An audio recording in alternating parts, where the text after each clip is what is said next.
Од 19. овој месец, четврток, Фондот за здравствено осигурување на Македонија обезбеди нови намалени цени на лековите од позитивната листа.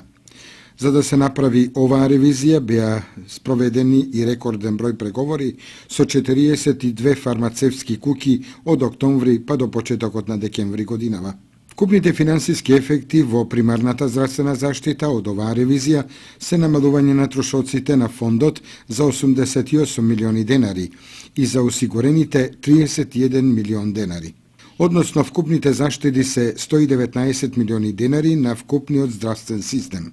Заштедите на осигурениците се јавуваат како резултат на намалените или укинати доплати на одделни лекови, но и поради намалувањето на партиципацијата, што е случај кај 110 лекови.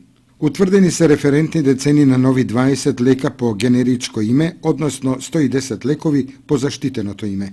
Лековите од болничката позитивна листа се обезбедуваат преку здравствените установи и нивните цени немаат ефект врз осигурениците. Овие цени се усогласени со единствените цени на лековите и со договорените пониски цени со фармацевтските куќи. Со тоа, за сите лекови од позитивната болничка листа и за инсулините има најмногу по еден лек без разлика на цената од